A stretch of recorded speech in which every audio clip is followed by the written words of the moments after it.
wabarakatuh. Selamat malam, ketemu lagi dengan Juwita Jabipa Podcast atau Siniar dalam bahasa Indonesia. Malam ini saya senang sekali karena tamunya adalah tamu istimewa. Kenapa dia istimewa? Sebenarnya saya sangat kagum sama beliau ini. Karena beliau inilah yang paling besar dorongannya untuk membuat saya tahu apa itu BIPA dan hingga menjadi Duta Bahasa Negara Indonesia Angkatan ke-7. Siapa beliau dan kenapa dia istimewa? Saya kesan pertama sih sudah sudah langsung naksir karena orangnya ceria gitu ya. Orangnya ceria, santai, tapi yang diomonginnya penting dan itu kena ke saya gitu. Kena pokoknya. Juwita gini aja, ikutin ini aja. Ngomongnya santai banget. Ada kan orang-orang hebat ngomongnya kayak motivator gitu kan. Saya malah takut. Kalau ibu ini santai banget, tapi bener. Dan semua yang disarankan ibu ini saya ikutin. Sebegitu istimewanya ibu ini di mata saya. Mari kita perkenalkan, kita berikan kesempatan kepada ibu ini untuk memperkenalkan diri. Silakan ibu menyapa pendengar dan penonton. Silakan. Halo semuanya, penonton dan pendengar. Halo Juwita, apa kabar? Baik ibu. Ya, saya Felicia. Nama saya Felicia. Lalu saya pinjam nama ayah saya Nuradi. Kemudian saya sambung dengan nama suami saya Utoro Dewo. Nama saya sendiri hanya Felicia. Dan saya ini sudah purna bakti dari Universitas Indonesia, khususnya Fakultas Ilmu Pengetahuan Budaya.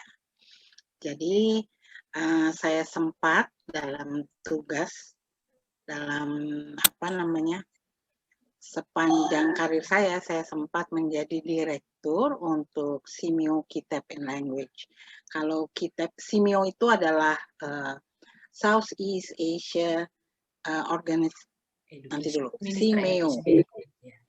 Southeast Asia Organization of Ministry of Education.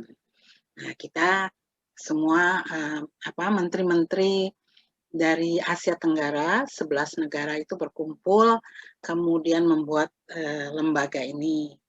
Lalu saya khususnya untuk sebuah center di bawah Simeo itu, yaitu Kitab and Language. Kitab itu adalah singkatan dari Quality Improvement for Teachers and Education Personnel. Jadi ya disitulah saya kemudian bertemu dengan Juwita dan kita klik aja sama-sama. Jadi saya melihat ada semangat di Juwita yang kita perlukan. Kita semua sebagai, bukan hanya saya, tapi sebetulnya bangsa ini kita perlukan orang-orang yang bersemangat memajukan bahasa, dan sebetulnya di balik bahasa kita memajukan budaya dan negara kita. Itulah yang menyebabkan saya klik nih ketemu dengan Ibu Juwita. Baik, tapi seperti yang tadi saya sampaikan di awal ya, para pendengar dan para penonton, ibu ini orangnya ceria ya, lihat aja dia pakai pink, kan keren kan? Ceria, tapi gitu ngomongnya santai, tapi penting yang diomongin, makanya ada ya orang kayak gini gitu kan. Sementara kan beliau waktu itu direktur ya gitu kan, harusnya kan direktur yang wibawa gimana gitu ya. Ibu ini jauh dari itu, ibu santai gitu, ceria gitu. Tapi yang diomongin bener gitu, yang diomongin kena gitu di saya.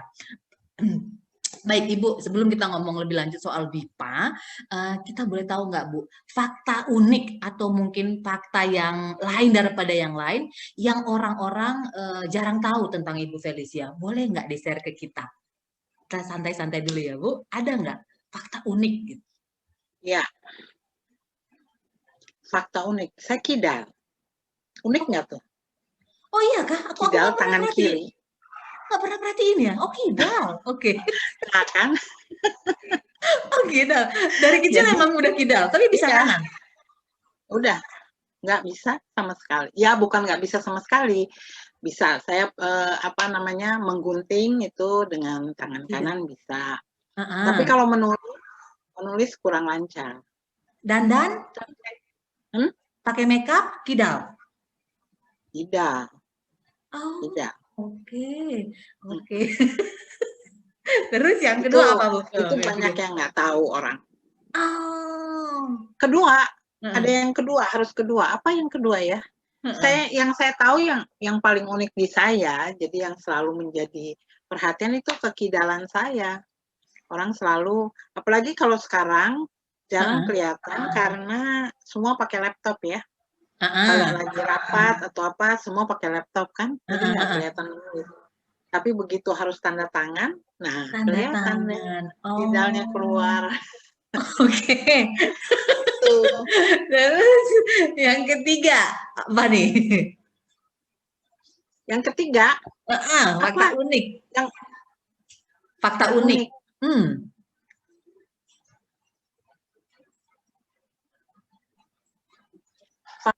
Yaitu mungkin ini ya yang saya itu orangnya jahil ya.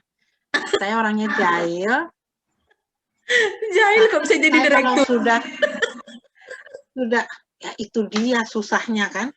Saya kok dipilih jadi direktur, gimana saya harus jaim ya kan susah sekali ya. Nah, dan saya tuh kalau udah ketawa itu tidak bisa berhenti, susah. Jadi ketawanya geli sekali. Orang yang udah kenal saya tuh udah pasti orang dulu saya sempat dulu saya jadi penyiar bahasa Indonesia kan. Heeh. Nah, lalu di harus rekaman kan. Heeh. Itu sampai kameramen udah ngerti kalau ibu sih sudah mulai ketawa, kita tunggu aja istirahat, break, istirahat semua. Tungguin sampai dia selesai. Karena saya tidak akan bisa rekaman gitu. Selalu kalau udah rekaman baru mulai ketawa lagi gitu. Saya Oh, dan parah. menular. Kalau soal Ketawanya ketawa menular. tuh saya parah. Dan sangat, sangat menular. Oke. Tapi memang Ibu bisa sampai apa ya di level seperti ini maksudnya tenang gitu ya, jahil, tapi juga sebenarnya serius gitu, pekerja keras gitu, kerja mulu gitu.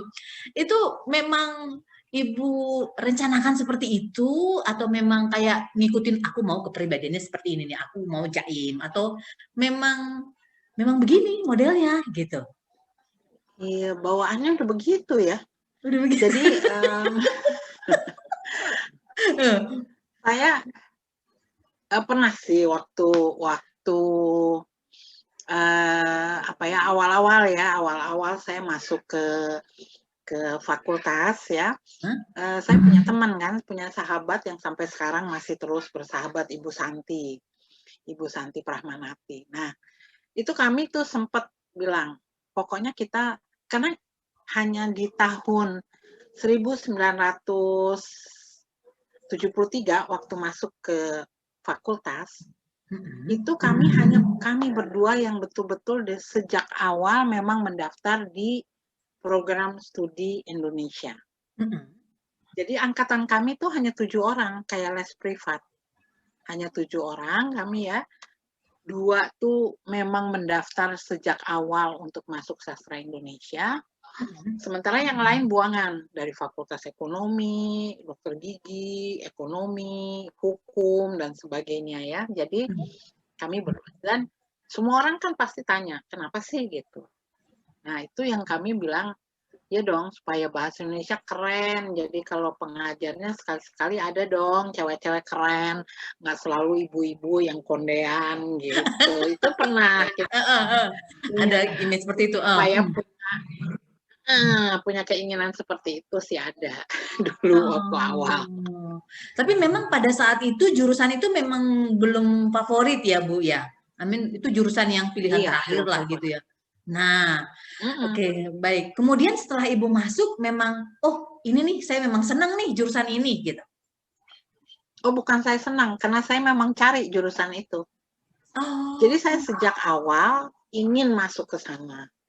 Nah ini kalau ini ceritanya bisa panjang karena apa namanya, saya dikelilingi oleh orang-orang yang memang bergerak di bidang praktis kebahasaan. Ya, kakek saya dari pihak ayah itu adalah seorang sutradara, termasuk sutradara pertama di Indonesia, zaman masih film bisu. Dan dia pernah bilang, apa namanya, kita nggak bisa pakai bahasa sastra kalau di film. harus pakai bahasa yang digunakan oleh orang-orang sehari-hari. Tuh, itu. Waktu itu saya belum tahu bahwa dia sedang bicara mengenai sosiolinguistik gitu. Kalau nama kerennya tuh ilmiahnya tuh sosiolinguistik. Tapi pada waktu itu saya, iya ya, Eyang, kalau misalnya pakai bahasa Indonesia yang di sastra-sastra kan aneh ya, ya kaku gitu kan. Itu Eyang saya. Lalu dia sendiri adalah seorang jurnalis dan punya buku, ada buku hasil tulisan beliau. Dan beliau mengajar di IKIP, waktu itu IKIP Bandung, yang sekarang UPI Bandung. Nah, beliau itu mengajar di sana untuk jurnalistik. Jadi termasuk wartawan yang disebut-sebut orang juga lah, begitu ya. Jadi dia jurnalis dan dia juga adalah sutradara. Sementara ayah saya itu dia terkenal sebagai bapak periklanan modern Indonesia karena dia mengawali periklanan itu dengan gaya yang ada sekarang gitu. Sebelumnya kan masih gaya-gaya yang zaman dulu banget ya, kartun-kartun gitu ya. Nah, terus dia jadi yang bapak periklanan modern dan dia sangat merasakan kepentingan dari bahasa untuk membawakan produk kan, produk bukan produk, saya salah ngomong. Produk. Iya kan. Nah, jadi misalnya Indomilk sedap itu hasil beliau. Ini bir baru, ini baru bir itu hasil dari beliau ya. Jadi ada banyak iklan yang oleh beliau itu ditangani dan meledak gitu sampai Indomilk sedap kan sampai sekarang masih dipakai. Ini bir baru, ini baru bir masih sering dikutip orang gitu ya. Lebih baik naik Vespa itu iklan yang dibuat oleh ayah saya dan dia mengatakan pada saya bahwa bahasa itu kekuatan yang besar, gitu kan? Oke, dari pihak ibu saya, kakek saya langsung bukan seorang yang bergulat dengan bahasa, tetapi beliau dulu adalah gubernur DKI sebelum kemerdekaan, jadi masih Belanda, masih zaman Belanda. Dia adalah gubernur Batavia yang kemudian menyerahkannya kepada pemerintahan Soekarno. Jadi waktu pembukaan Kebayoran itu masih Kebayoran baru itu kakek saya. Nah, masalahnya adalah kakak dari kakek saya itu adalah Hussein Jayadiningrat, profesor yang menolong Sukhukronya membuat kamus bahasa Aceh. Ya. Nah, lalu Eyang itu mengatakan pada saya, Eyang Hussein namanya ya, beliau kita panggilnya biasanya Eyang Profesor karena dia satu-satunya profesor ya, profesor pertama ya.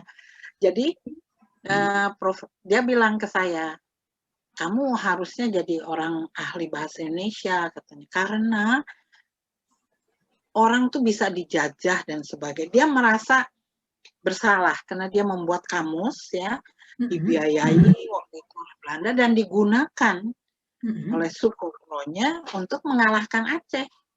Aceh itu kalah karena itu dimasuki oleh Belanda itu melalui budaya bahasa. Jadi yang saya bilang hanya orang yang pemilik bahasanya yang tahu benar arti bahasa itu. Jangan dikasih ke orang lain gitu.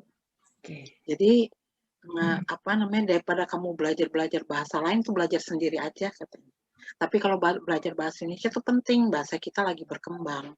Nah itu salah satu, dan beliau yang saya dari pihak ibu saya itu adalah yang pertama menjadi kepala dari lembaga bahasa untuk Republik Indonesia ini gitu. Jadi saya memang sudah dikelilingi oleh orang-orang ya yang menekuni, betul-betul memahami kepentingan dari bahasa itu. Jadi saya dari SMP saja sudah nyari, saya mau belajar bahasa Indonesia tuh di mana gitu. Tapi ya memang Tuhan memberikan jalan kepada saya. Jadi waktu saya SMP, salah seorang pegawai ayah saya itu ayah saya bikin perusahaan periklanan, kemudian ada dia cari mahasiswa jurusan bahasa Indonesia dan dia ketemu dengan Gun Umaryati, anak dari Profesor siapa namanya? Selamat, saya lagi lupa namanya lagi, Selamat, Profesor Selamat, kok lagi lupa ya?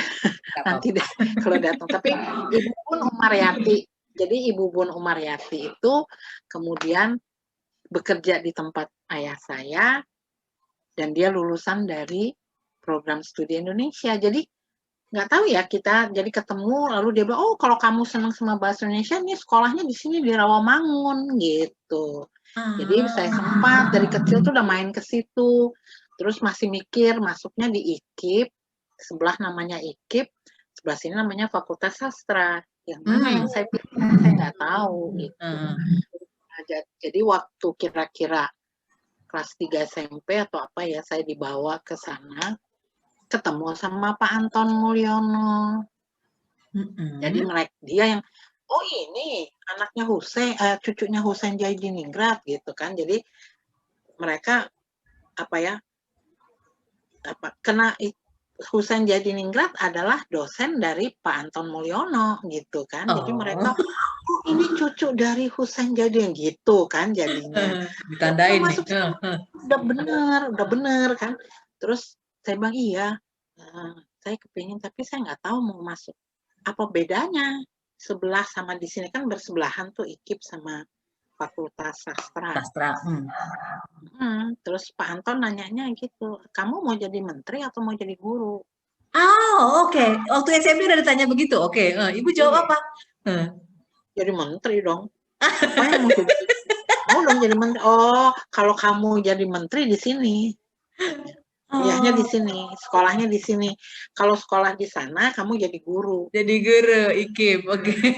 Kalau di sini, kamu jadi menteri, kamu yang menentukan. Oh, saya mau di sini. Saya mau ngajar bahasa Indonesianya, maunya ngatur. Oh ya di sini udah, ya udah gitu. Jadi udah tahu bahwa oh saya harus masuk situ. Nah waktu saya SMA, saya sudah bersiap untuk masuk Sosbud. Waktu itu, waktu zaman saya tuh Paspal dan Sosbud cuma 2. Sosial budaya dijadikan 1. Jadi saya udah siap-siap mau masuk Sosbud kan. Sosial budaya. Saya terus bilang, bukannya kamu mau masuk sastra Indonesia? Iya. Jangan masuk Sosbud dong, katanya. Loh, kenapa mah?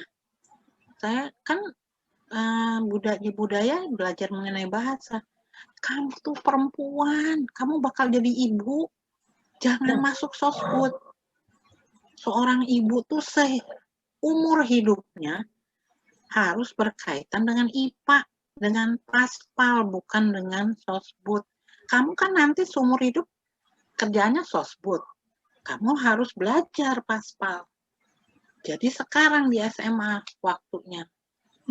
Loh kenapa? Saya bilang kalau Paspal kan bukannya kita kedokteran atau apa. Bukan soal kedokteran. Pertama kamu perempuan. Perempuan nggak punya pilihan. Perempuan beda sama laki-laki. Kalau laki-laki mau masuk ekonomi, mau masuk hukum apa bisa. Kalau perempuan nggak punya pilihan, perempuan harus masuk Paspal. Karena seumur hidup dia akan berkaitan dengan Paspal. Kalau kamu nanti menikah, punya anak, kamu akan mengandung, ada perubahan pada tubuhmu, kamu harus tahu biologi. Kamu akan menanam tanaman di rumah, harus tahu biologi. Mau masak harus tahu kimia, harus tahu IPA. Nanti kalau ada lampu fuse lampu padam, kamu harus ganti lampu, kamu harus tahu IPA. Nah, kalau kamu masuk budaya, kamu nggak akan pernah ketemu ilmu-ilmu itu. Kalau anakmu sakit, kamu harus tahu kimia. Kalau kamu betulin kaca, kamu harus tahu bidang. Pokoknya semua dia hubungkan dengan semua kehidupan seorang wanita itu adalah IPA, Paspal. Kamu bicara mengenai anak jangan lari-lari ini itu soal mekanika. Lantai yang licin itu. Kalau kamu nggak punya pengetahuan IPA, kamu hanya melarang tapi kamu nggak ngerti hakikatnya apa. Nggak akan pernah ngerti. Karena IPA itu kehidupan sehari-harimu. Dan perempuan nggak punya pilihan. Karena dia harus mengasuh anak, membesarkan anak. Kalau laki-laki biarlah mau kemana aja boleh.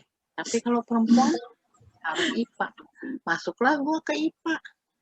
Jadilah aku belajar di IPA. Nah, waktu lulus dari IPA, semua temen ngapain masuk sastra Indonesia gitu.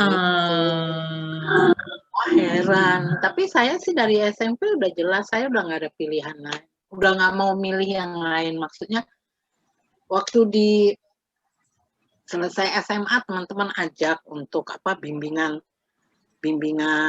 apa tes itu loh. Bimbingan tes belajar untuk biar saya iya.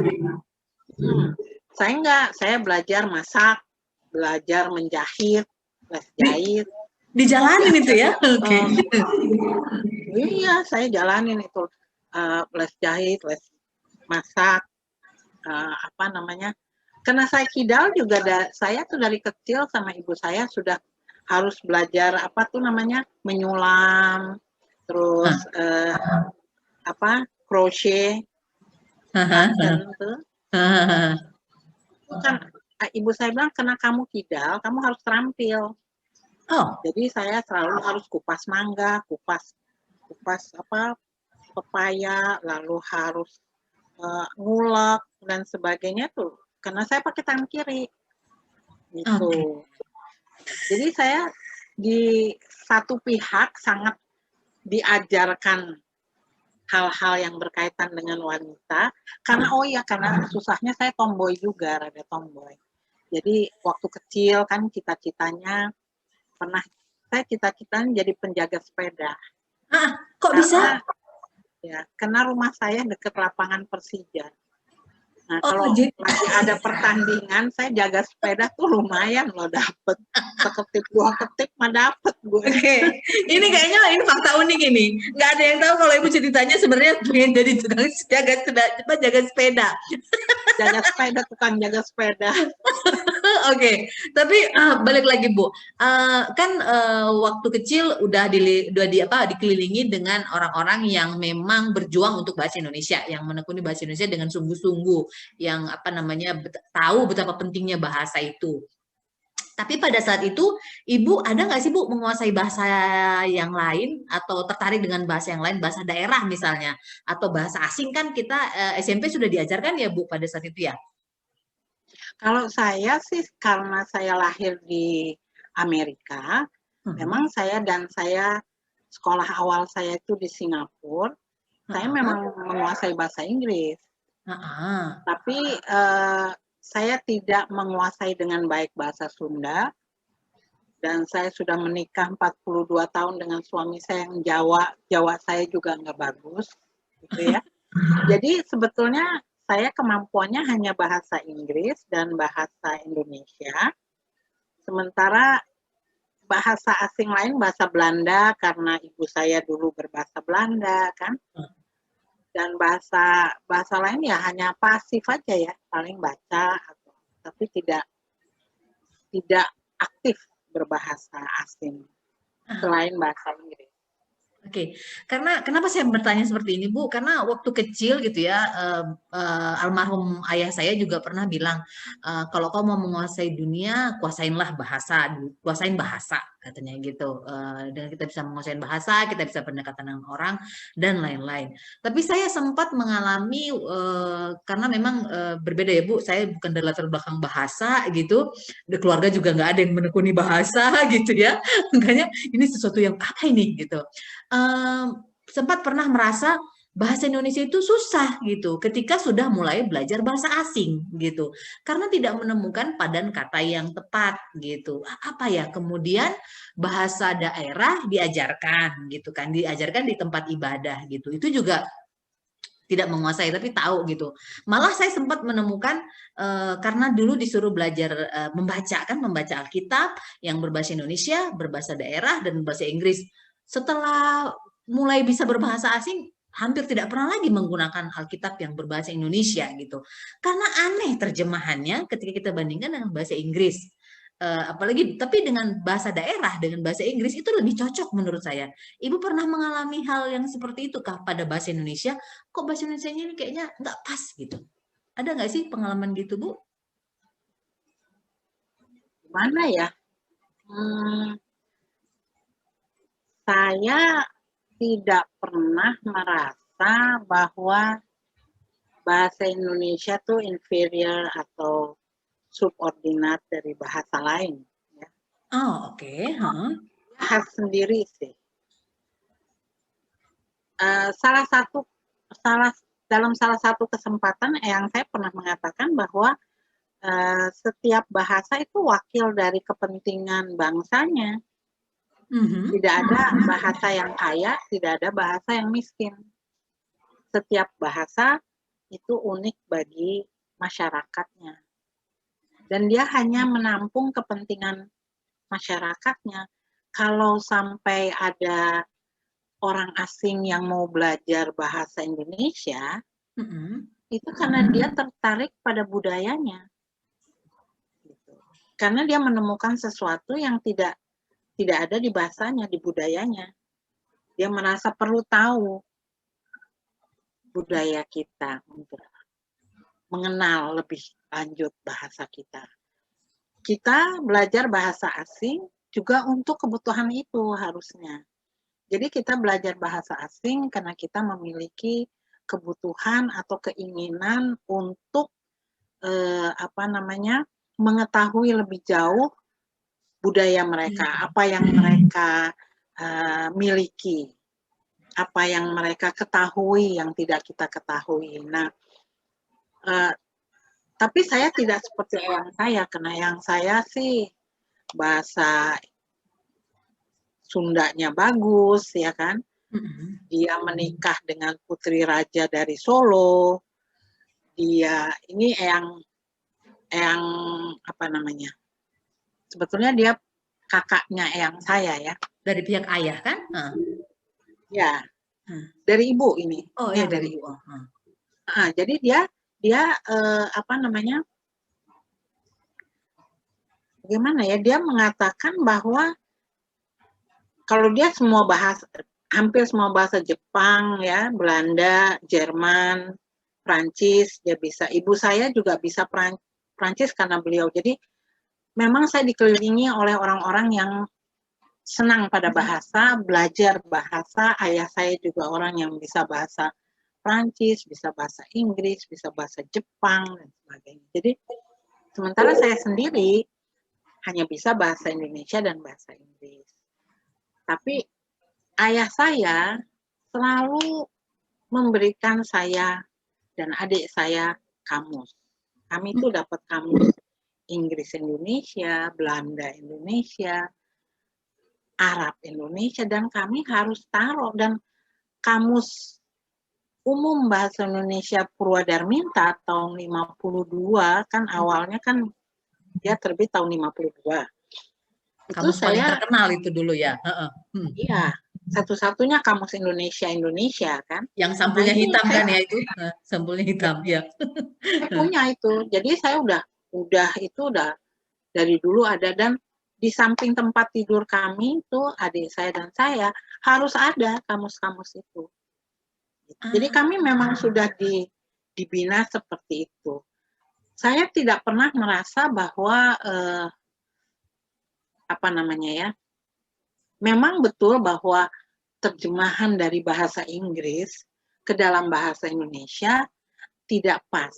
Tapi bukan karena bahasa Indonesia tidak pas, tapi karena penerjemahnya yang tidak pas menerjemahkannya. Kenapa? Karena penerjemahnya lebih tahu bahasa asing daripada bahasa Indonesia. Penyebabnya itu, dari awal pun penyebabnya itu. Jadi kita tidak, misalnya kalau saya memang dalam hal sekarang gadget ya, laptop, terus aplikasi-aplikasi Word dan sebagainya, saya lebih suka dalam bahasa Inggris. Karena dalam bahasa Indonesia saya merasa jadi aneh ya, kita Betul. Betul. Cari maksudnya apa sih gitu ya. Nah, itu terjadi karena memang pertama teknologi itu bukan budaya kita. Teknologi itu budaya barat kan? Tidak dikembangkan di Indonesia kan? Itu adalah budaya barat. Oke. Pada saat kita menerimanya, kita terengah-engah. Jauh lebih cepat perkembangan teknologi dibandingkan kemampuan kita mencari padanan yang pas. Jadi padanan itu berjalan apa ya? Terlambat dia mengikutinya kan. Jadi kita setelah bertahun-tahun baru ada misalnya laman, ada unggah dan unduh, ada ya kan macam-macam itu, baru daring, sekarang luring. Ya. Berbagi layar. Itu tidak saya, ya itu masih karena apa ya? Karena perkembangan teknologinya seiring, itu kata-kata yang bisa sempat disosialisasikan, maka orang mulai menerimanya kan begitu. Tapi dalam banyak hal seringkali memang saya masih menggunakan bahasa Inggris untuk handphone saya ya kan, HP saya kan HP ya, handphone. Kita tidak mengatakan telepon genggam misalnya. Nah, atau telepon bimbit kalau di Malaysia kan telepon bimbit ya. Oke. Kita telepon genggam. Nah itu karena saya merasa saya harus belajar lebih banyak, ya kan? Karena bukan berarti bahasa kita lebih miskin, tetapi kita sendiri harus belajar karena begitu banyak. Oleh karena itu disertasi saya tentang tangan. Disertasi saya tentang tangan, ya, apa yang bisa dilakukan oleh tangan, ya. Karena saya tahu saya tidak tahu banyak. Kita hanya tahu memegang, meraba, ya kan? Menyentuh, mengelus. Nah, kan antara mengelus, mengusap, dan membelai. Iya, beda semua itu. Bedanya. Iya, beda semua itu. Rasanya semuanya sama ya? Beda. Tapi kita ya, sepertinya beda. sama. Beda-beda. Sepertinya sama atau sepertinya beda? Kalau kucing kita belai, kita elus, atau kita usap? Bisa tiga-tiganya. Nggak bisa. Dibelai, diusap, dielus. Oke. Wow, benar sekali seriusnya. Oke. Pokoknya begitu kan ya. Oke. Tadi saya kirain karena Ibu Kidal menjadi ngomong soal tangan. Oke. Ternyata bukan. Enggak. Saya iya. Karena mengapa saya memilih akhirnya tangan? Mengapa saya memilih disertasi yang bicara mengenai tangan? Itu karena saya S2 saya adalah antropologi linguistik. Saya memilih antropologi linguistik kenapa? Karena Indonesia ini kan berbagai kepulauan, berbagai kebudayaan, berbagai bahasa daerah, ya kan? Dan kita kan niatnya adalah menggunakan bahasa Indonesia sebagai bahasa persatuan. Nah, untuk dapat mengajarkan atau mengingatkan atau mengajak orang-orang untuk lu punya bahasa lo keren banget, bahasa Indonesia namanya. Itu harus melalui budaya setiap orang. Nggak bisa kita memaksakan. Jadi apa yang dilakukan pada era Soekarno misalnya ya, kalau zaman Pak Soekarno itu memang perlu. Untung kita dijajah Jepang dalam hal itu. Kenapa? Karena Jepang waktu itu melarang orang Indonesia menggunakan bahasa Belanda. Harus pakai bahasa Melayu.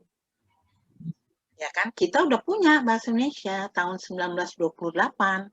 Tapi itu lalu digencarkan pada zaman Belanda. Pada zaman Jepang, ya kan? Digencarkan. Lalu kita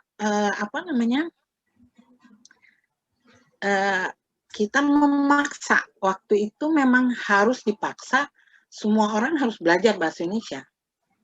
Gitu. Pemaksaan itu adalah dasar dari BIPA sebetulnya. Dasar dari BIPA. Itu kekuatan kita. Kekuatan bahasa Indonesia atau kekuatan Indonesia dalam hal kebipaan. Ya, dalam hal kita mengindonesiakan paling tidak di tahap regional Asia Tenggara itu bisa tercapai karena memang kita dari awal sudah sebetulnya pelajaran bahasa Indonesia kita seharusnya adalah second language teaching, bukan first language teaching. Tapi kita waktu zaman Soekarno kita paksakan sebagai first language. Kenapa? Karena harus. Orang harus tahu bahasa Indonesia, harus sadar bahwa bahasa Indonesia menyatukan kita, gitu kan? Tapi sebetulnya pada era Soeharto sampai sekarang kita harus mengubah cara kita mengajarkan bahasa Indonesia.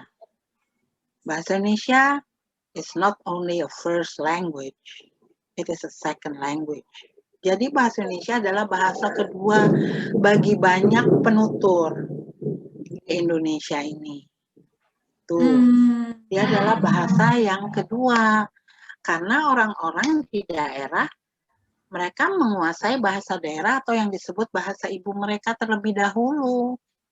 Baru setelah itu mereka mengenal bahasa Indonesia. Jadi, dengan cara itu, yang terjadi adalah kita tidak merasa mengetahui sepenuhnya kosakata bahasa Indonesia. Jadi bagaimana kita? Iya, karena kita kan sebetulnya kita lebih aktif yang teman-teman di daerah lebih aktif menggunakan bahasa daerah, ya kan? Nah, kita yang menggunakan bahasa Indonesia pun sebetulnya bukan bahasa Indonesia, tapi dialek Betawi.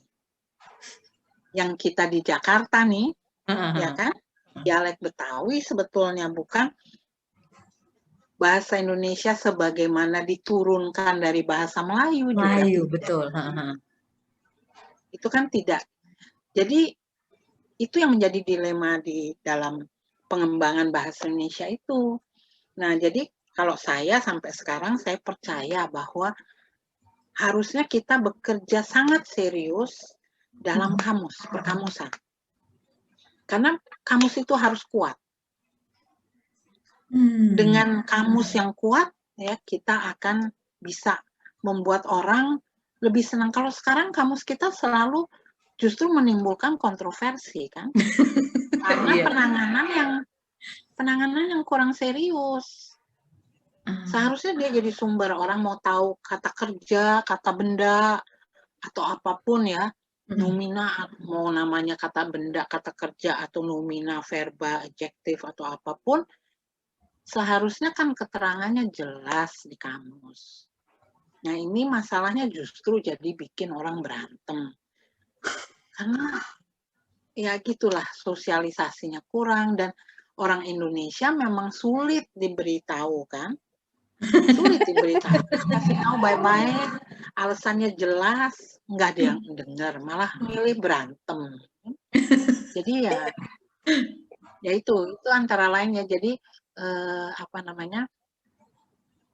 sebetulnya perkembangan bahasa Indonesia tuh kan harusnya melalui pengajaran ya. Jadi kita tidak akan mengatakan bahwa bahasa Indonesia itu sulit. Nah, kalau sekarang orang mengatakan bahasa Indonesia itu sulit karena dari awal pengajarannya sudah salah. Sudah salah, iya sih. Saya kaget nih Bu, Ibu tadi bilang jadi bahasa Indonesia itu bukan bahasa yang utama gitu buat orang Indonesia, buat beberapa, bahkan banyak orang Indonesia gitu. Sementara kan kita sudah menerapkan bahasa Indonesia itu bahasa yang utama. Kenyataannya kan nggak seperti itu gitu. Jadi sehingga ada kesadaran saya masih perlu belajar nih, karena itu bukan bahasa utama saya gitu. Wah ini keren banget ini Bu. Aku oh, iya ya gitu karena saya dari pihak ibu dan dari pihak bapak itu kakek dan nenek itu tante om itu sudah berbahasa Indonesia gitu loh sudah berbahasa Indonesia jadi Mm-mm. jadi nggak ada yang bisa berbahasa daerah tapi itu sehari-hari di rumah sudah berbahasa Indonesia gitu sehingga memang ketika apa ada penggunaan bahasa jadi kayak misalnya saya punya keponakan di Tanjung Pinang mereka suka menggunakan kah gitu ya jadi misalnya berdiri bilang suruh berdiri nak gitu ini kan tegak nak tegak kayaknya aku di Medan di Jakarta nggak pernah dengar orang suruh tegak padahal maksudnya berdiri gitu kan Oh, tegak nak tegak jadi kalau kita kan iya, berdiri nak iya, berdiri maksudnya tegak nak tegak tegak apanya yang tegak kayak gitu-gitu kan jadi iya, iya, tapi iya. tapi saya sudah lama notice bahasa Indonesia itu lucu gitu lucu sulit juga gitu nah tapi Bu kalau misalnya kita mau menerapkan itu maksudnya pemahaman itu nggak nggak agak mengkhawatirkan nanti Bu kalau bahasa Indonesia itu yang utama gitu nggak saya belum kebayang nih Bu tapi saya sangat setuju itu Bu gitu nggak menimbulkan kekhawatiran nanti itu kira-kira Bu. Enggak, sebetulnya sih enggak. Jadi gini, eh, sebetulnya yang harus kita apa namanya kita perhatikan itu adalah bahwa sebetulnya peta kebahasan di Indonesia tuh seperti apa sih gitu ya. Jadi Oke. kita itu punya bahasa daerah, ya Mm-mm. kan? Selalu didengungkan bahwa ada 200 sekian bahasa daerah, banyak sekali 700 bahasa sekian. daerah. Kan? Itu selalu didengung-dengungkan. Oke. Nah, ini rakyat kita nih, ya kan? Sekian juta orang dengan sekian banyak bahasa gitu. Itu keadaannya. Lalu ada suatu situasi sosial yang menyebabkan kita mencari sebuah bahasa yang akan menyatukan kita semua. Dan itu pada tahun 1928 kemudian kita kompakan lah istilahnya ya si bapak-bapak kita yang kita tuh semua kompakan yuk kita pakai bahasa Indonesia nih sebagai bahasa yang akan kita gunakan kalau kita mau sebetulnya sih mau nipu-nipu Belanda atau apa kan kita ngomong bahasa Indonesia aja kan mereka nggak tahu kita ngomong apa gitu kan. Nah kalau kita ngomong bahasa daerah susah kita yang satu sama lain nggak saling ngerti gitu kan jadi Iya, lu mereka ngomong apa sih mencari gitu? satu Rooming, jadi kan mereka cari satu bahasa yang akan mengikat kita semua nih untuk kepentingan politik kan sebetulnya gitu kepentingan politik dan kepentingan sosial maka dibentuklah bahasa Indonesia sehingga ada satu bahasa yang dianggap memayungi melingkupi semua bahasa yang 270 sekian bahasa itu di atasnya ada bahasa Indonesia oke tapi jangan lupa lagi bapak-bapak kita yang kita itu punya kemampuan berbahasa Belanda juga di samping bahasa Indonesia. Pada waktu zaman sekarang, kebutuhannya lebih ke bahasa Inggris, bukan bahasa Belanda lagi kan. Kita perlu bahasa Inggris untuk bisa bekerja di lingkungan dunia, untuk dianggap global kan gitu ya. Jadi kita perlu berbahasa Indonesia. Jadi sebetulnya di Indonesia tuh ada 3 bahasa yang bersaing. Ya. Kita bisa katakan bersaing, tapi kita juga bisa katakan mereka saling membangun. Pada waktu awal kita menggunakan, kalau saya bukan contoh dengan pemakaian bahasa daerah, ya kan? Jadi ada orang-orang di kota besar, ada orang-orang hasil perkawinan antar daerah, antar suku, ya kan? Yang tidak memerlukan lagi bahasa daerahnya. Betul. Itu ada, ya kan? Mereka sudah menggunakan bahasa Indonesia yang merupakan dialek dari lingkungan. Dialek dari lingkungan.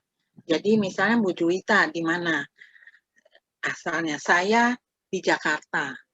Maka sebetulnya bahasa Indonesia saya dengan bahasa Indonesia Ibu berbeda dialek. Bergantung dari lingkungan Ibu di mana gitu kan. Kayak tadi mendengar kata tegak, kita merasa aneh, ya Iya. kan? Karena itu bahasa Melayu, kita memahaminya sebagai tegaknya orang Indonesia kan? Tegaknya bahasa Indonesia. Tidak bahwa itu Berdiri. berlawanan dengan duduk. Iya, iya. Ya kan? Iya. Kan dia sinonimnya sebetulnya berdiri, Berdiri. lawannya adalah duduk kan? Duduk, iya. Nah, itu. Gitu. Jadi bayangkan ya, satu orang dari daerah yang berbeda dengan orang lain dari daerah berbeda di Indonesia menggunakan bahasa Indonesia, tetapi dengan semantiknya masing-masing, pemahaman bahasanya masing-masing, gitu. Nah, itu yang menyebabkan bahasa Indonesia jadi terasa sulit, ya kan? Sekarang begini, kita mulai dari yang paling dasar aja. Yang paling dasar adalah kita menghasilkan bunyi bahasa kita. Ya kan? Kita menghasilkan bunyi bahasa kita. Kalau kita guru BIPA, kita akan mengajarkan alfabet kita, abjad kita. Ya. Kok ya kita pakai lagunya, ya lagunya Inggris, ya kan? Di bahasa Indonesia kan. Sementara bahasa Indonesia, konsonannya lebih banyak dari bahasa Inggris. Kita, apalagi kita nggak pakai X, kita nggak pakai Q. Tapi kita ada KH, kita ada syekh, kita ada ada nya. Dan itu nggak pernah diajarkan. Nggak pernah kan? Sulit soalnya. Di buku SD manapun tidak ada loh. Ini fonologi ya. Lalu pada waktu kita harus mengucapkan, mengujarkan bunyi B. Coba rapatkan kedua bibir, hembuskan dari perut, keluar napasnya B. Jangan ditekan ya, jangan dikat B. Kalau if you put a paper in front of you, the paper has, kan kalau bahasa Inggris ya, P, lalu pakai aspirasi harus bergerak kan, si kertas itu. Kalau di dalam bahasa Indonesia, tidak perlu. P. Nggak ada kita itu ya. Ya. Kita ngajarin itu ke anak Jawa. Bagaimana cara mengucapkan T dengan benar? Kita ajarkan itu ke anak Bali. Ya kan? Mengajarkan bunyi E dengan benar. Kita ajarkan itu di Sumatera Utara. Ya kan? Jadi, mulai dari fonologi saja, itu kita tidak ada drilling untuk daerah-daerah agar fonologi kita seragam. Nggak ada. Karena kita tidak, jadi kita kalau ditanya fonologi standar kita kayak apa? Kita nggak ada fonologi standar kita. Ya, nggak ada. Masih perlu, itu masih perlu penelitian dan masih perlu penetapan dari badan bahasa. Kalau sekarang kan kita hanya, kalau untuk kewenangan kebahasaan ya adanya badan bahasa. Untung kita masih punya badan bahasa. Ada orang yang bilang badan bahasa dibubarkan saja. Gitu ya. Di negara seperti Indonesia, saya rasa jangan. Kita masih perlu. Sangat perlu. Nah, daripada kita menyerang badan bahasa, kalau saya, lebih baik kita bantu sepenuh hati. Dalam banyak hal, dalam hal kebipaan, dalam hal perkamusan, dalam hal penetapan. Jadi saya sampai bilang ke badan bahasa, jangan diam kalau masyarakat lagi ribut soal misalnya apa sih, memengaruhi atau mempengaruhi. Nah, itu kita ngomong dong, dari badan bahasa ngomong gitu. Secara resmi. Jadi itu harus dirapatkan, disepakati dulu. Jadi kalau orang badan bahasa ngomong sama. Jangan beda-beda gitu. Itu yang kita masih sulit mengadakan itu. Nah, itu yang menyebabkan saya sebetulnya tertarik pada antropologi linguistik. Waktu belajar antropologi linguistik, saya mengerti bahwa dasar dari pemahaman itu semua adalah semantik. Semantik itu makna kata kan, Ya. leksikologi, sorry. Jadi leksikologi harus saya pelajari dengan baik. Di situ kesadaran saya semakin timbul betapa kayanya bahasa kita dan betapa kasiannya perlakuan kita kepada bahasa kita sendiri. Kita menyepelekannya, ya kan, mempermainkannya seperti harassing ya, apa sih lelucon yang sebetulnya kasihan lah bahasa kita itu gitu. Nah, untuk itu lalu saya pikir kenapa ya kita kok nggak pernah meneliti dengan benar kata-kata yang ada di kamus kita aja dulu deh, dioprak-aprik dari kamus kita aja, nggak usah jauh-jauh. Karena kita kalau pemakaian di lapangan udah terlalu macam-macam. Orang-orang yang pintar itu mereka terpengaruh oleh bahasa asing karena mereka berbahasa dengan baik di universitas-universitas di luar negeri. Prancis, Inggris, ya Amerika dan sebagainya. Sehingga mereka belajar menulis dengan baik di sana. Akibatnya mereka lebih pandai menulis dalam bahasa asing kan daripada dalam bahasa Indonesia. Dan kalau mereka berbahasa Indonesia, bahasa Indonesianya terpengaruh oleh bahasa asingnya. Nah, waktu itu muncul yang mana, di mana, itu antara lain, ya kan? Tergantung aja kalau sekolahnya di Jerman ya bahasanya bahasa Indonesia ke Jerman-Jermanan. Kalau dari Prancis, bahasa Indonesia ke Prancis-Prancisan, gitu aja. Jadi kita mau mengutip orang pintar yang berbahasa Indonesia juga sulit. Gitu. Karena mereka berbahasa Indonesia dengan pola asing. Bahasa asing.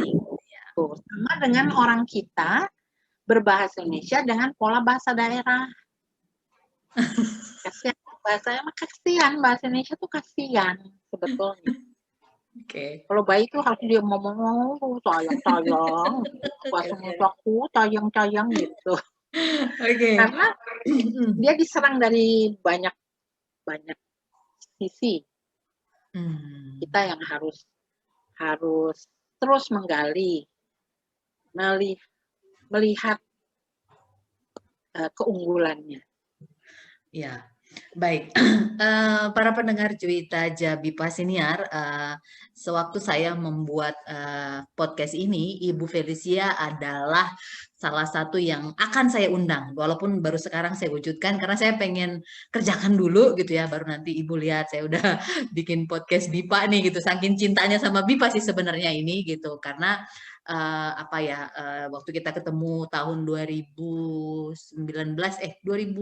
ya Bu ya, awal tahun 2020 di UI kita ngobrol banyak gitu, saya senang sekali. Bukannya ketemunya di ini dulu di Santika Hotel kan? Oh iya betul. Kemudian kita kan pernah ngobrol lagi yang kemarin setelah saya bertugas, kita ketemu di UI gitu kan. Terus kemudian pandemi gitu, dan ini 2021 baru ini kita bisa ketemu lagi. Sebenarnya sih pengen ngobrol lagi, ketemu langsung lagi, karena terus terang saya juga semacam kayak kalau ketemu itu semacam diteguhkan lagi gitu loh. Ini loh Juta, semangat itu untuk bahasa Indonesia itu gitu kan, semangat gitu. Saya merasa selalu diteguhkan gitu.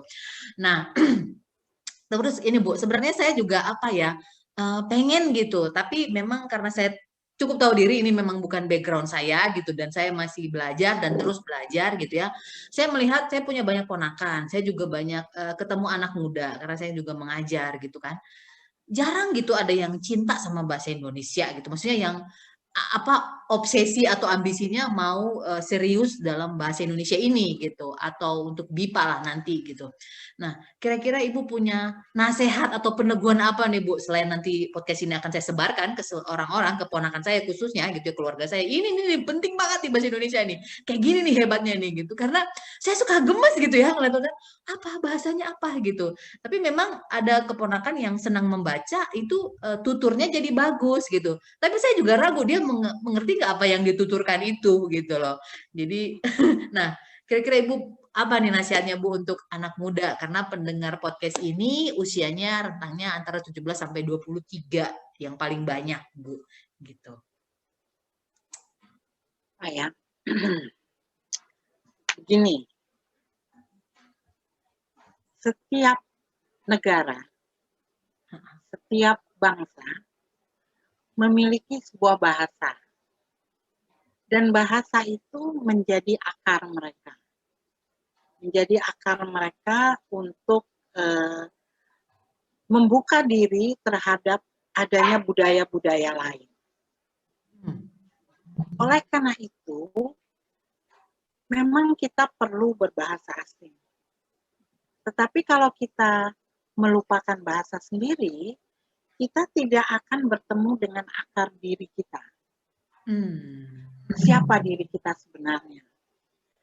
Kalau kita kemudian keluar negeri, karena kita merasa bahwa di sini, misalnya saya sudah tidak bisa berbahasa Indonesia dengan baik, saya mau kerjaan yang lebih baik, lalu kita keluar negeri, kita menjadi orang asing, gitu ya. Bukan tidak boleh. Tapi Anda tidak akan menjadi diri Anda sepenuhnya sendiri.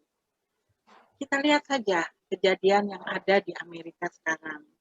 Bagaimana orang-orang kulit berwarna diperlakukan. Sadar atau tidak sadar, rumah kita itu di sini, di Indonesia. Bukan di Amerika, bukan di Inggris, bukan di Australia, tapi di Indonesia. Dan untuk itu, untuk dapat memahami diri sendiri, kita perlu memahami bahasa kita. Jadi, tidak berarti tidak boleh berbahasa asing, tentu boleh. Tapi alangkah gayanya, alangkah kerennya, cool. Kalau kita bisa juga bahasa Indonesia. Betapa sempurnanya kita sebagai penerjemah. Kita sempurna karena kita bisa bahasa asing dan bahasa Indonesia dengan baik. Sebagai seorang pakar dalam bidang apapun, ilmu apapun, kita akan lebih terlihat kedikjayaan kita, keahlian kita, karena kita bisa berbahasa dalam bahasa Indonesia dulu dan bahasa asing. Dan pada akhirnya, jika Anda ingin menjadi pimpinan dari negara, pimpinan duduk di dalam pemerintahan, yang dibutuhkan adalah kemampuan berbahasa Indonesia yang baik, tanpa mengabaikan tentunya kemampuan berbahasa asing. Jadi, bahasa Indonesia akan menyempurnakan diri kita. Akan memberikan identitas diri. Itu akan terasa kalau kita di luar negeri, lalu tiba-tiba ketemu teman yang sama-sama orang Indonesia, kan senang rasanya. Tiba-tiba dia negor dari belakang. Maaf Ibu, Malaysia atau Indonesia ya? Loh, saya Indonesia. Nada Anda nada Indonesia nih, bukan nada Malaysia. Senang kita. Jadi, apa ya? Kita akan merasakan kepentingan dari bahasa kita justru kalau kita jauh dari negara kita, kan? Jadi, yang saya pesankan kepada anak muda kita adalah pada akhirnya kita memerlukan bahasa kita untuk dapat menggapai justru tingkatan pekerjaan yang memadai, yang meningkatkan harkat kita. Itu adalah dengan penggunaan bahasa Indonesia yang baik. Bahwa kita sering menertawakan, misalnya menertawakan Soeharto dulu dengan ken-kennya, ya kan? Menertawakan. Ya, kan kita Jokowi juga kadang-kadang dengan tekanan Jawanya yang keluar, gitu ya. Jadi semua pimpinan kita tertawakan karena dia tidak menggunakan bahasa Indonesia yang benar menurut kita, sama-sama penutur bahasa Indonesia loh. Ya kan? Jadi akan baik. Tapi sebaliknya lihat seorang Emil Salim. Bahasa Indonesianya begitu rapi, begitu bagus. Seorang Habibie pun ya, dia bagus ya, hanya dia intonasinya masih ada intonasi kedaerahan atau kejermanannya. Kejermanan. Ya, jadi Tapi ada beberapa pimpinan, misalnya seperti Emil Salim, saya lagi lupa ada nama satu lagi yang juga bagus berbahasa Indonesia. Kita waktu mendengarnya tuh senang. Dulu itu Sultan Syahrir termasuk orang yang bagus berbahasa Indonesia.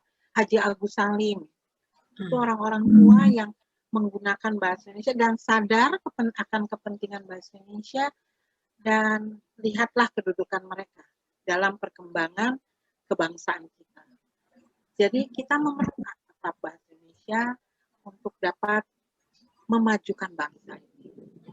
Nah, itu yang ingin saya titipkan, kesadaran bahwa kita dapat menggunakan bahasa kita untuk bisa juga memajukan bangsa. Bangsa kita tidak akan maju dengan penggunaan bahasa ini saja. Pakai saja. Baik, kita harus menggunakan bahasa kita dan memajukan bahasa kita. Ya, itu.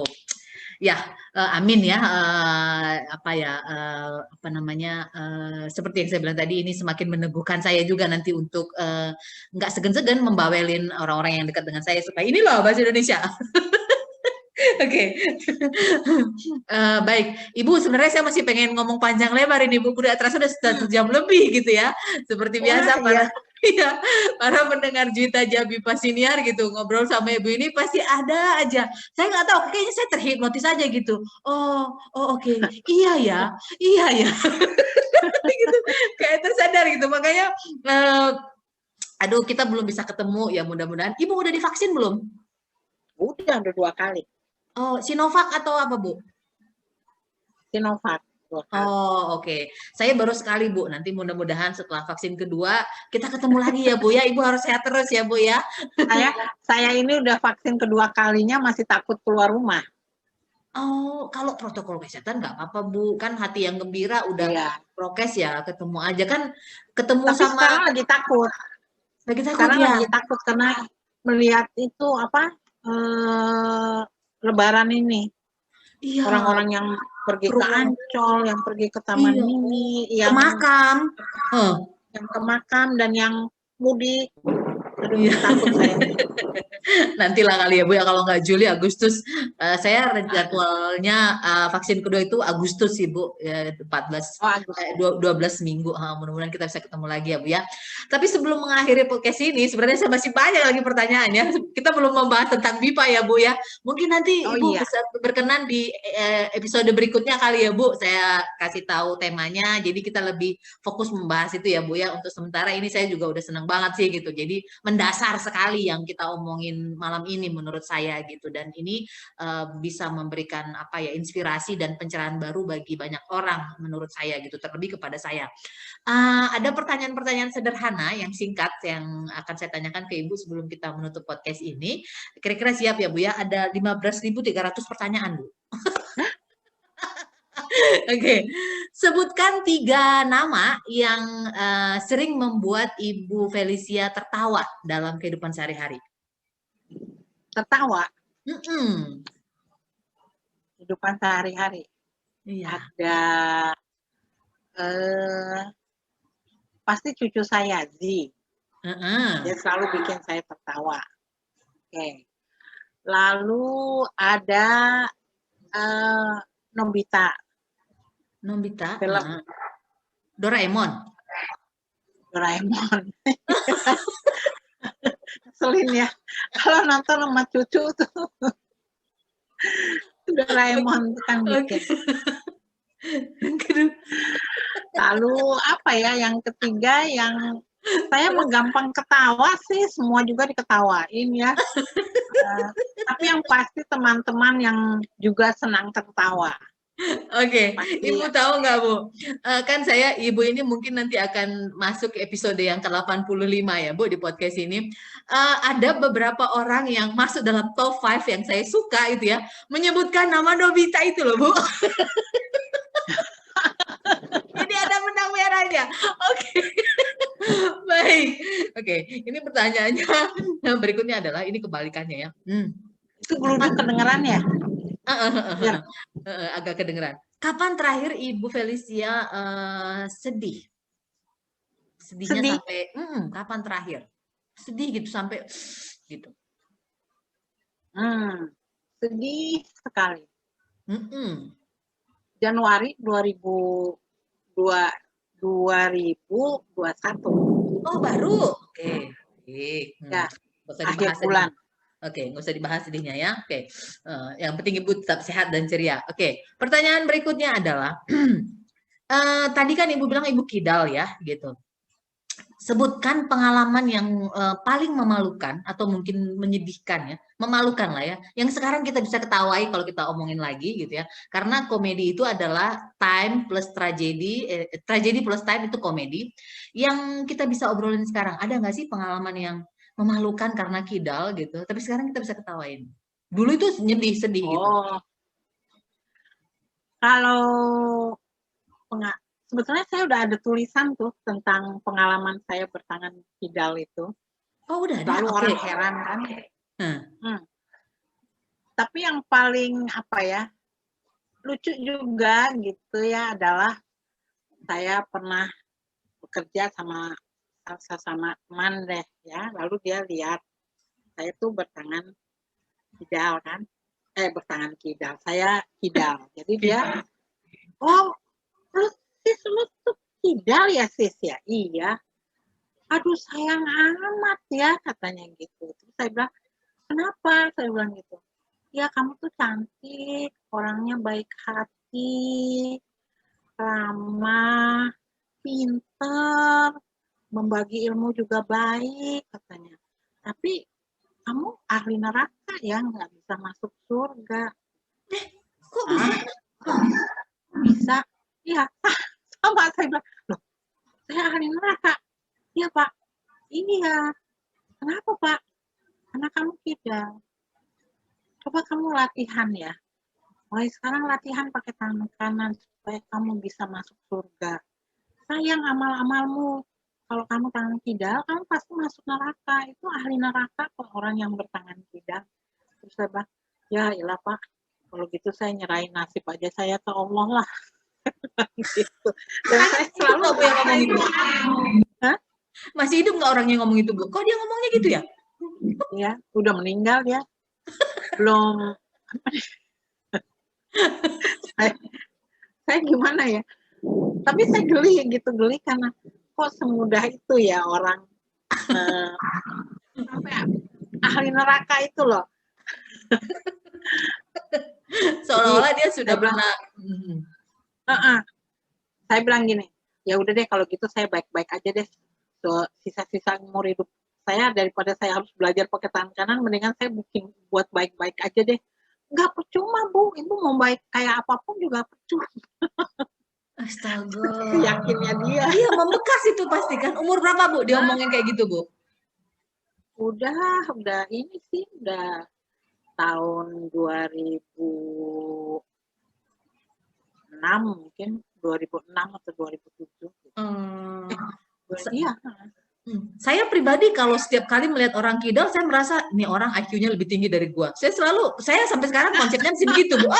Iya, nggak tahu kenapa. Pokoknya orang kidal itu kayaknya dia lebih cerdas dari gua, dari aku gitu. Sampai karena saya belajar komedi ya, Bu, ada satu panutan di stand up komedi, Jerry Seinfeld, dia punya khusus jokes tentang tangan kidal gitu. Karena dia kidal, gitu, les, begitu. Jadi makanya kalau saya itu berbeda sekali dengan orang itu dengan saya. Kalau saya malah kalau dia kidal malah, ih keren nih kidal gitu. Saya malah gitu. Pokoknya pemain tenis yang jago kan yang kidal gitu kan. Iya. Iya. Tapi Pokoknya dia sih kayaknya sedih banget tuh, sedih banget. Mungkin dia sudah wah memuja-muja gitu ya, terus drop breng jatuh semua. Oke. Kidal. Baik, ini kan kita masih dalam masa pandemi ya, Bu. Sebutkan 3 kebiasaan baru ya, selain yang cuci tangan, jaga jarak, segala macam. Ada nggak 3 kebiasaan baru yang positif yang Ibu sudah mulai kerjakan selama masa pandemi? Ada nggak, Bu? Yang positif ya ini, membuat kegiatan webinar itu. Saya Itu. jadi banyak, saya sendiri kan apa ya, karena ada bahan-bahan pelajaran yang sudah memang saya bikin semacam apa, salindianya ya, Salin dia. slide-nya sudah saya buat, gitu kan. Nah, jadi sekarang ini kok ya saya senang juga sih dilamar oleh anak-anak muda untuk, Bu, tolongin kita dong bikin, Bu mau nggak ngajar kasih tentang kalimat lah, ada yang tentang modul lah yang akan saya bawakan nanti Agustus tuh kan, menyusun modul pembelajaran dan sebagainya. Saya sih mau-mau aja gitu. Nah, juga akibatnya ada orang-orang yang bilang, atau teman-teman yang bilang, itu bahan-bahan lu bagus banget, udah lu bikin aja buku dan sebagainya. Jadi ada apa ya, ada sesuatu yang baru lah. Itu satu yang baru. Yang kedua, saya jadi kayak anak muda, seneng game. Oh, senang game di handphone gitu? Iya, iya. Ada yang saya seneng gitu. Itu ada dua hal yang berbeda. Yang satu males-malesan, yang satu ya senang. Kreatif. Nah, yang ketiga. Itu dua. Yang Oh ketiga. ya, tiga ya. Yang ketiga adalah apa? Belajar untuk menjadi anak kecil. Karena saya mengurus 3 cucu. 3 cucu kan sekolah. Ya, jadi kan sekolah dari rumah kan. Jadi belajar dari rumah. Jadi ada, saya dimarahi oleh cucu saya. Saya bilang sekolah dari rumah, terus dia bilang, lu ke sekolah ya, kita ke sekolah kan kita di rumah kan ya, katanya. Iya. Ya betul. Kalau sekolah kan sekolah kita di sana kan Eyang ya, katanya. Sekolah. Sekolah. Gedungnya. Iya. Gedungnya ya, jadi dia lihat kan gedungnya di situ. Jadi kan kita kan di rumah kan, nggak di sekolah kan. Ini anak TK loh ngomong ke saya. Nah, jadi kita kan nggak ke sekolah kan, kita belajarnya di rumah kan ya. Iya, jadi harusnya belajar. Dalam hati gue, aku bilang gini, iya benar, emang pemerintah bilangnya kan belajar dari rumah kan. Bukan sekolah dari rumah. BDR kan. Nah, jadi saya bilang, iya si Eyangnya sendiri yang salah. Jadi karena cucu saya tuh 3 orang di rumah semua. Yang pertama kelas 4 SD, yang kedua kelas 2 SD, yang ketiga TKB.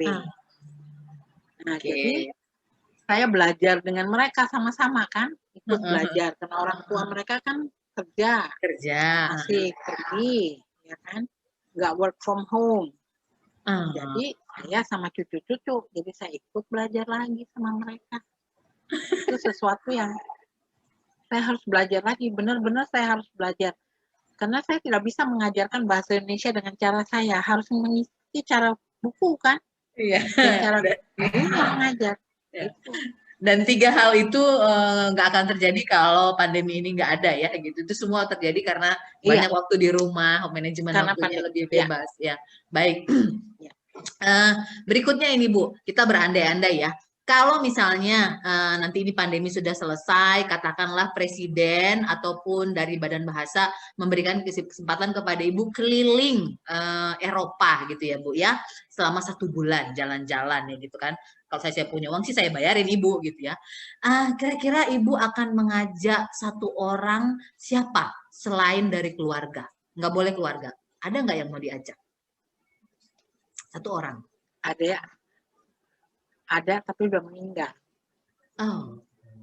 Saya punya sahabat dari SD. Dan dia meninggal tahun lalu. Bukan COVID kan, Bu? Tahun lalu. Bukan COVID kan? Jadi COVID. Oh, COVID. Jadi dia waktu awal-awal kita COVID juga rajin bikin nasi-nasi bungkus untuk dibagi ke orang-orang kan. Dia bagi-bagi ke lingkungannya dan sebagainya, dan dia sendiri sebetulnya sudah ada penyakit, sebetulnya dia punya leukemia kan. Tapi ya jadi itu semua bersatu, dan kemudian ya memang antara lain sih COVID-nya ada. Dan dia sahabat saya dari SD. Dari SD udah temenan Kita sampai sekarang tuh ya? sahabat. Iya, masih Iya, temenan jadi sampai waktu itu saya tuh kan, iya, karena saya baru pulang dari Singapura, belum bisa berbahasa Indonesia gitu, dan dia yang menemani saya gitu. Jadi mau ajak saya bicara karena uh, kita bahasa Tarsan lah gitu, berbahasa Tarsan. Jadi dan itu ya kita sampai sekarang, ya akhirnya sampai sekarang, dan kita ulang tahunnya sama 22 Desember. Oh, ulang Jadi tahunnya sama. Oke. Jadi tiap tahun itu kita berlomba siapa yang duluan kasih selamat. Kasih selamat. Ucapan selamat itu. Oke. Jadi itu yang sangat, tapi kalau mau jalan-jalan kemana ya pasti dia yang saya ajak. Oke, baik. Tapi tetap semangat ya Bu ya. Oke. Oh iya. Para pendengar Juta Jabi Pasiniar, Ibu ini senang sekali makan sayur ya. Kalau para pendengar atau penonton melihat sosial medianya di Facebook ya dengan nama Felicia Utaradewo, itu lengkap semua informasi, baik itu tentang BIPA, itu update selalu gitu, dan suka banyak postingan makanan ya gitu. Enak-enak semuanya dan sayur nih. Ada pertanyaan nih. Saya berharap bisa menjawab ya, karena banyak yang nggak bisa menjawab. Coba sebutkan 5 sayur yang berwarna kuning. Yang berwarna apa? Kuning. Kuning. Kuning itu yang pasti ada. Ayo, nanti cucunya dengar loh, Bu. Dengar nanti. Ada cabai yang kuning. Ya kan? Lalu ada juga tomat yang warna kuning. Oke. Lalu ada cabai itu chili ya, yang kuning itu chili biasanya ya. Iya. Chili. Terus kalau wortel soalnya warnanya jingga ya, bukan kuning ya. Iya, ayo 2 lagi. Kuning apa lagi? Ayo, ayo, nanti ini didengar loh. Oh iya ya, kuning. Labu kuning. Labu kuning. Satu lagi. Satu lagi apa? Labu kuning. Terus ada, jadi ini deh, membayangkan supermarket. Yang dari ada lagi P. Makanan kuning. Dari huruf iya, P. Itu tapi pisang. Bukan, bukan, mirip kayak cabai.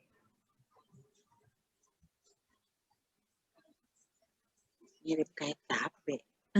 Tapi dia besar. Huruf P. Tapi dia besar. Labu. P, kayak dari pare hijau. udah pa-nya udah benar. Ayo. Papaya buah. Paria. Pala.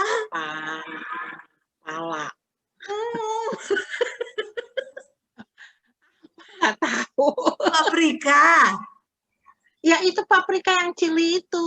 Chili, cabai ada yang kuning sama paprika. Beda lah. Ya, saya sebetulnya mau bilang itu, tapi saya bilangnya chili bukan paprika. Kan paprika kuning ya. Chili bahasa Inggris. Maksud saya itu. Yang saya maksud chili itu paprika. Akhirnya ada yang jawab nih. Ada yang jawab, bisa berhasil menjawab pertanyaan ini. Oke. Ini pertanyaan terakhir, Bu. Kira-kira nih, kalau Ibu punya superpower, Ibu pengen punya superpower apa? Superpower? Sekarang aja udah superwoman rasanya. Yes, you are. Kalau punya superpower apa yang ingin? Inginnya yang bisa kerjanya cepat tuh, yang gitu. Flash. Kayak flash gitu ya, atau kayak Sonic. Oh, oke. Iya. Kirain tadi Ibu mau pengen punya ini kantong ajaib. Soalnya kan sudah Doraemon, Nobita. Oke. Nobita. Iya. Tapi itu bergantung ke, kalau Nobita kan jadi bergantung ke si kantong ajaib itu. Iya. Oke, ini mau yang cepat. Sonic. Oke. Baik, Ibu, terima kasih banyak. Saya senang banget Apa ya, saya seperti biasa tadi ya, saya ulang-ulang, saya mendapat peneguhan, tercerahkan, dan terinspirasi yang pastinya, karena walaupun sudah purna bakti gini ya, tetap masih semangat, tetap masih berkarya, sekarang diundang di mana-mana gitu ya. Jadi mau pandemi, mau apa, tetap aja sibuk. Saya berharap dan berdoa Ibu tetap sehat, semangat, tetap menginspirasi, Amin. dan mudah-mudahan kita bisa ketemu dalam 1 atau 2 bulan ke depan setelah kita berdua sama-sama sudah Amin. vaksin, saya sudah vaksin, dan para pendengar Juwita Jabi Pasiniar, itu tadi obrolan hangat ya, santai, kocak, dan manis dengan Ibu Felicia. Semoga para pendengar bisa merasakan manfaatnya, baik itu hiburan maupun informasi buat kita semua. Kita ketemu lagi di acara Juwita Jabi Pasiniar episode berikutnya. Terima kasih banyak, salam sehat, tetap semangat, salam BIPA. Salam BIPA ya. Oke.